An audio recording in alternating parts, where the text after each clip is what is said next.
Pretty with your arms on cross, it's a shame you won't dance. So I said, why won't you dance? Why won't you dance? Why won't you dance? Why won't you dance at all? And I said, why won't you dance? Why won't you dance? Why won't you dance? Oh, baby, baby, baby, come on. Come on, John Napolino, let's go.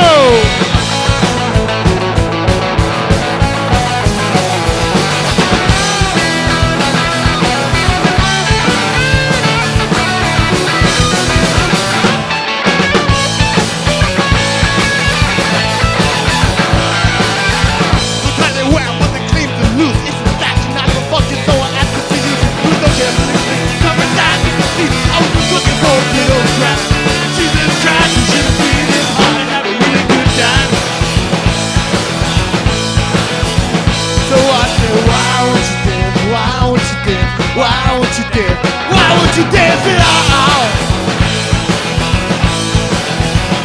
And I said, why won't you dance? Why won't you dance? Why won't you dance? Oh, baby, baby, baby, come on. And the folks said, why won't you dance? Why won't you dance? Why won't you dance? Why won't you dance at all? And the girls said, why won't you dance? Why won't you dance? Why won't you dance? Baby, baby, baby, come on. I said, oh, baby, come on. I said, oh, baby, come on. I said, oh, baby, come on. Come on, come on, come on, come on.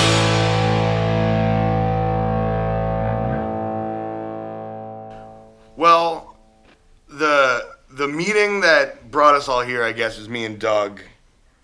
And we became friends. All of us, except for Jesse, who was in Manhattan, we all went to Edward R. Murrow in Brooklyn, and I was starting my first band ever, and I met Doug, and we kind of were friends in a group of funny-looking kids, like pseudo-goths and whatnot, and like that's sort of like, and I was introduced to Doug, and it was like, you play bass, and so Doug came down the basement. We started our first band. It was the Jesus Fish Evolution. We had a really stupid name. The band was sick. And at that time, I had met John. We knew we liked the same music, and I was kind of like, I want to play with this guy, like, already. Jamie saw me switching CDs on my Discman on the bus. On the bus to school, and it was a Jane's Addiction record. And then from then on, it was... Yeah, it was like, he knows the Velvet Underground. I was like, I want to play with this guy. Meanwhile, Evan's a year younger than us. And I met Evan, and Evan had hair down to his ass, practically. Yeah. And I met him in the lobby of our high school. I was wearing, he thought it was a Sonic Youth shirt. It wasn't. It was like Sonic Foundry or something I found at a thrift store. But I did like Sonic Youth, so we went up talking about it. I met Billy at the beginning of our freshman year of high school, and we very gradually became very close friends. Somehow it was like the scheduling gods were making us best friends, because they give us all the same classes, one after the other, for the entire day. So we would just end up spending the entire day like fantasizing about like evil things that might happen to our teachers and things like, just like being kind of antisocial together. And when we're all getting together as a group, Billy came down, and he'll play guitar. He can play guitar. He can play keyboards, stuff like that. But he was a few steps ahead. He had a bunch of great songs. Like, you know what I mean?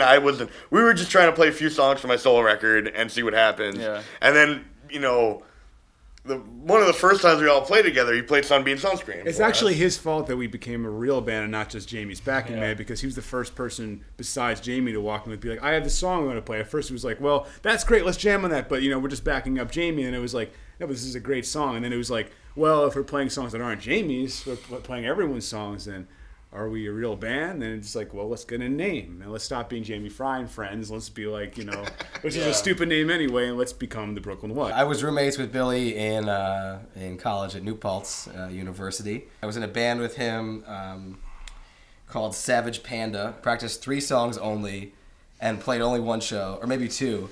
But they were open mics at Snugs, and we only got to play for like 15 minutes, so we would like drag all of our equipment over there, set up for like a 15-minute show, but it was packed out. It was like, everyone in the fucking university was there.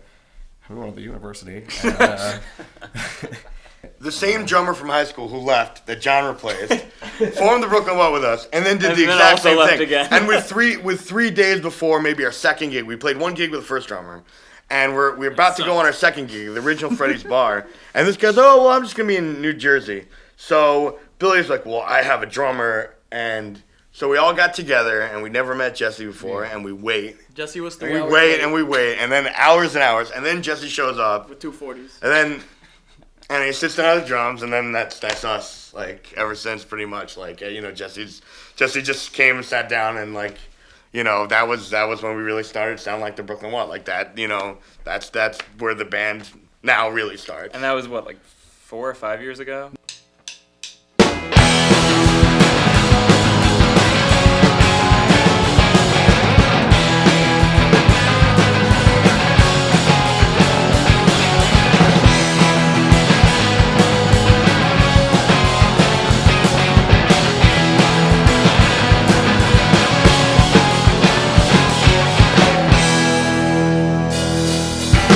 I wanna leave the whole world behind me. I wanna go someplace where no one will find me. Sometimes I wanna blast off into outer space. Don't wanna hear that everything is over. Don't wanna go out to the bar tonight. I got nothing to say. I ain't got no feeling. Leave me alone. Don't give me a call. Maybe I just ain't that cool at all. I know my place.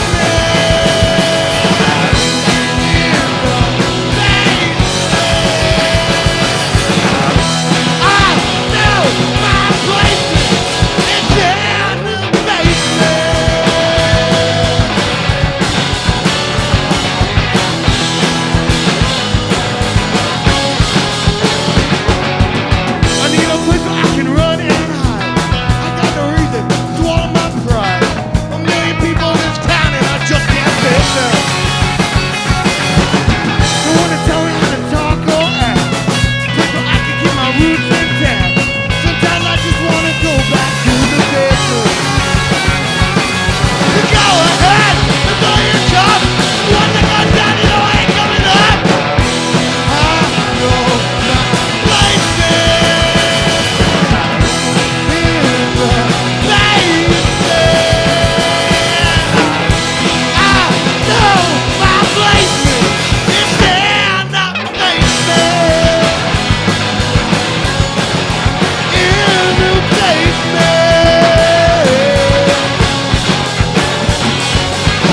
I know that it ain't heaven. Go back to whence you came. When everybody's out there just trying to make their name. And conversation talking make you feel more neurotic. And everything of that just makes you feel like special. I know my placement. I know my placement. I know my place is there now, baby. In the basement. In the basement. Yeah, yeah, yeah, yeah, yeah. In the basement.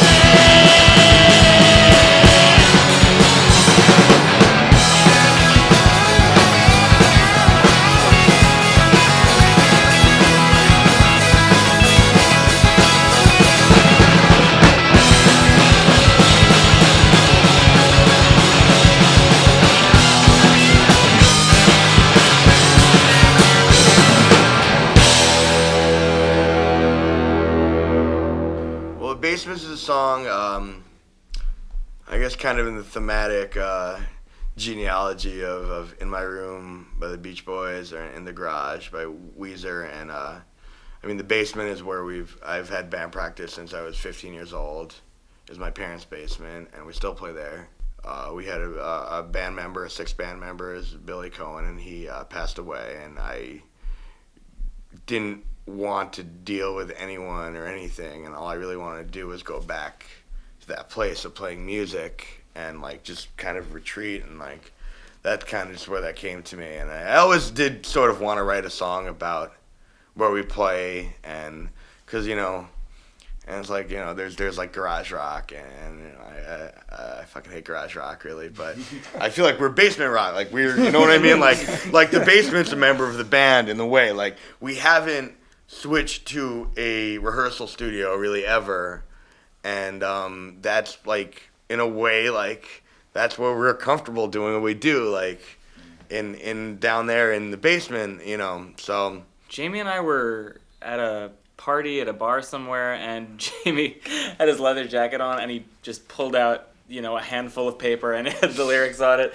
and he straightened them out a little for me and showed them to me by candlelight. It was very romantic, and said, these are lyrics I'm working on. I wanna write this song about the basement. Maybe you can take it and see what you can do with it. And I said, okay, like what? Kind of give me a little direction. What are you thinking? And he said, I think you said I want the Beach Boys meets Jesus and Mary Chain.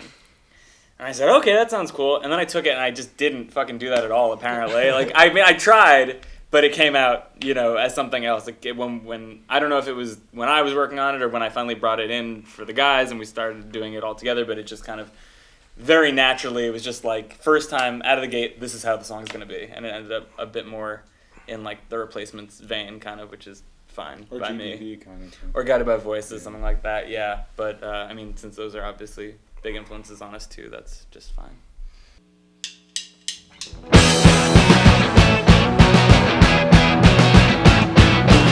I wanna call you on the telephone, but I hope you're not home. Wanna be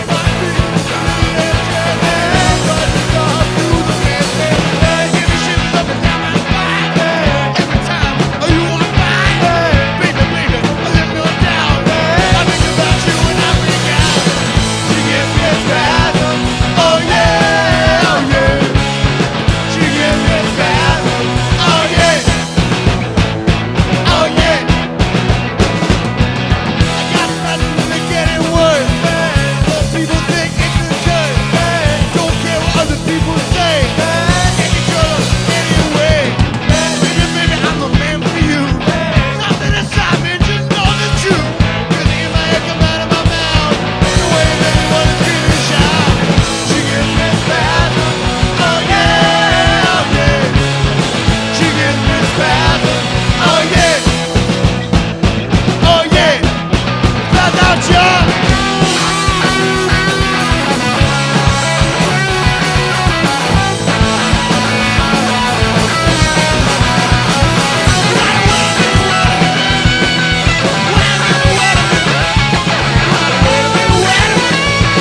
Oh yeah, she gives me spasms. Oh yeah, oh yeah. She gives me spasms. Oh yeah. Oh yeah. Oh yeah. Oh yeah, yeah, yeah.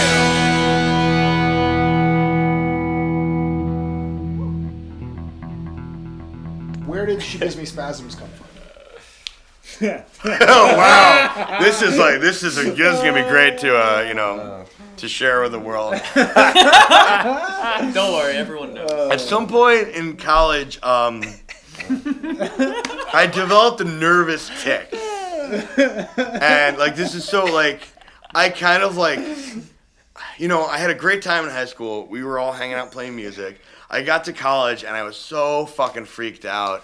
I stayed in Brooklyn and I went to Pratt Institute, and I just like something about the whole experience just like really freaked me out. But I just developed this like basically like I would say something like "bae," like I still do it occasionally, but I don't think anyone notices. But I'd be like Evan would be like, "Hey, you want to go out tonight?" I'd be like, "Oh, bae," like John would be like, "Oh, you hear New Morrissey, bae," day, and He managed to eventually work it in really well with his humor and his repertoire. yeah, I mean, it ended up being something we laughed about. And the song Spasms is a song that I wrote in 5 minutes that we played 5,000 times. And that's like what kind of song that is. I wrote it in my first college apartment, and like I wrote it the night before. I woke up in the morning, I came out with my guitar and my underwear to my room, and I said, "Oh, you want to hear my new song? She Gives Me Spasms."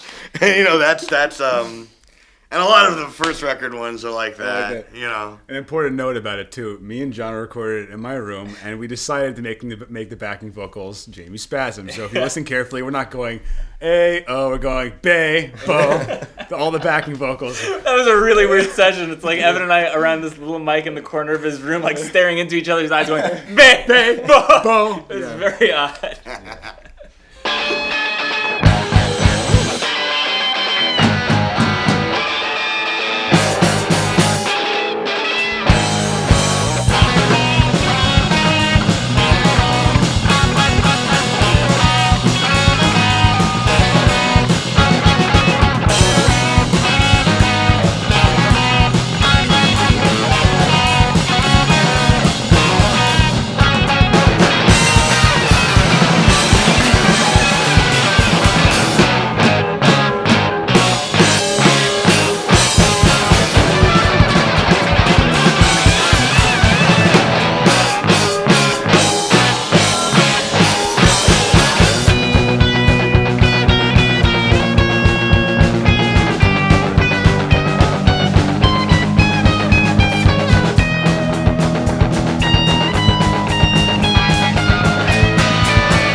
Sledgehammer Night was like a riff I had running around my head for several years, and I just finally like channeled it in, finished it, put a little pieces in between.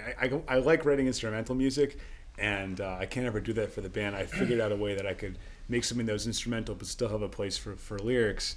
And it became called Sledgehammer Night because of a joke that me and Doug and really all of us had about the MTA raising the cost of the fare, and how we wanted to go out one night with sledgehammers. Every time they'd raise it, we'd be like, all right, we're going to do it this all time. right, this time, we're going to do it this Sledgehammer time. Night. We go We're going to out, grab sledgehammers. and We're going to go to midnight- the train yards. We're going to break all. Yeah, exactly. We just break all the windows in all the trains. Well, no, what it really is, though, is that actually, I remember even further, is that Yeah. they introduced these, they raised the fares, but they also introduced these LED screens with ads for, yeah. David Letterman show and Oprah Winfrey. I was like, well, it's just, it's really funny because they probably spend, $10,000 on this, and then in 2 seconds, a sledgehammer could cost the MTA $10,000, But then they're raising the fares. Right, so instead of going to jail, we just decided to write a song.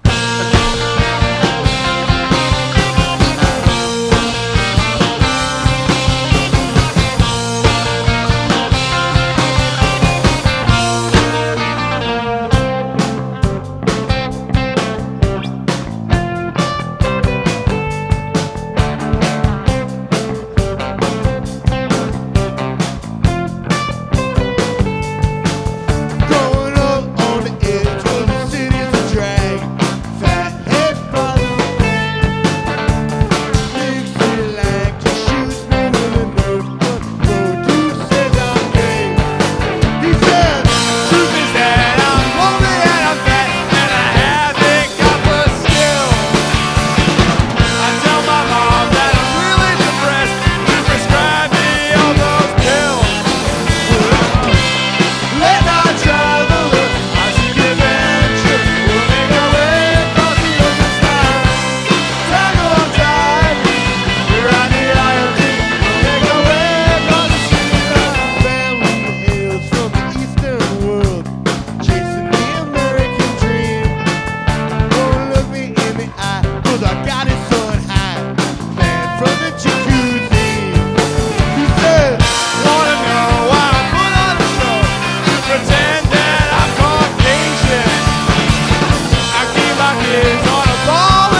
charge the lengthy Bedford for you.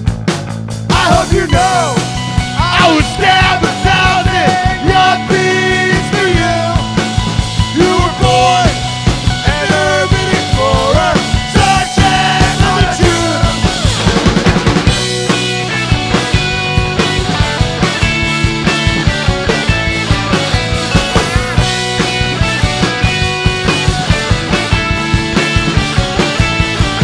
I hope you know that I would take you to Wakefield for you. I hope you know I would charge the lengthy Bedford for you. I hope you know I would stab 1,000 young bees for you. You were born an urban explorer, searching for the truth.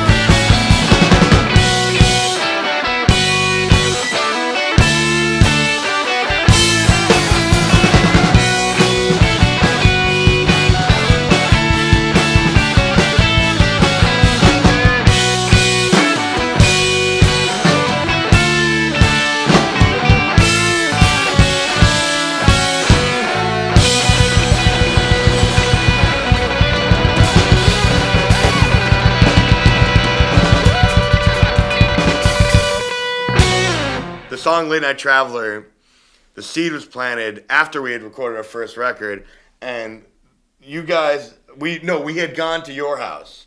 We'd gone to Harlem to hang out at Jesse's neighborhood. Yeah. And then we're on the way back, and like Billy's just like discussing the magnitude of his trips, you know, and then like, and you know, he's just like, wow, it's just like, you know, it's like, and he's like, look, I just remember this because we were just so tired, really out of it. It's like, well, you're gonna get home in 40 minutes.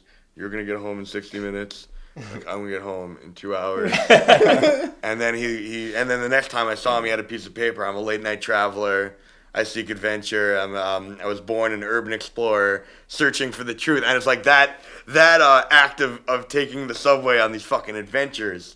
You know what I mean? It kind of like that planted the seed for the song, and it really is an epic. And like these trips were epic. Like, you know, it's like, you know, and like living in the city, like sometimes you get on these trips, like, you know, sometimes you haven't, you know, you're just going someplace and you're there and then you're like, well, I have to travel a kind of a wide expanse to go home. And for, you know, he had to go to the fucking Rockaway to the beach, you know, from the city. Took my friend out on the town that night. The wind was howling like an asthmatic wolf, alright. The beach was clean and the summer breeze spoke to me and said that Coney Island was being used to harness our hatred. Suspicions grew as the moon turned blue, and on top of that the air smelled like Purdue. We rode that terrace lift to see if there's life in the sky. We got cozy while the stars blew out the street light. When it came to a stop, I climbed to the top. Whoa! Rode that terrace lift to see if there's life in the sky. We got cozy while the stars blew out the street light. When it came to a stop, I climbed to the top. Whoa, whoa! You'll never believe what I saw. The Luther moving over to a giant deep front. They were dropping fried children on the left. And when he challenged me, I pulled out my sword and they felt it was appropriate to laugh.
was riding a Ferris wheel, and he looked down and saw the mayor deep frying children in a big vat of grease. And so he jumped on a big, like, swinging sausage rope down from the Ferris wheel. This is the Coney Island Wonder Wheel. This is why it's on the cover of the record. And he swings down with a big sword and chops the head off the mayor and all the people in charge of the government and saves all the children from the deep fryer. And then the refrain is like a big, like, victory song. Like, I saved you from... He loved video games, so it's part of the... I saved you from the deep fryer, yay, And then Hot Wine, I think, was just something that... You guys Adam probably know what Bernstein. it is. It was a joke. Yeah. That's just an exclamation, like hot wine. That's some great pizza or something like I that. think it's from Sake. I guess Sake is hot wine. Is that where it's from? What's next for the Brooklyn What? Barclay Center with Jay-Z. No, we're gonna promote this record as hard as we possibly can. We're gonna get in the studio again as soon as we can, record a lot of great new material that we have coming up, and we just hope that this record just brings us to another level and we can keep doing what we do. That's the goal. Shows, lots of more shows. Yeah, we want to get out of town more. We got to put the balls to the walls, man. We worked hard as fuck on this record. We've been working on this record for over a year, and we've been working on playing the music as good as possible for 4 years. And we don't have a record label, and we don't have. There's really no. No, I don't expect anyone to pick up this record, say this is great, and make us into a fucking success, an overnight success. We're going to do what we keep doing and keep working. And, hopefully people really like the record, and I think they will. And we just got to, it's like, love us or hate us, we're gonna play. When you got nothing left in this whole world, want you to come to me. When you're down and out of sight, I girl, want you to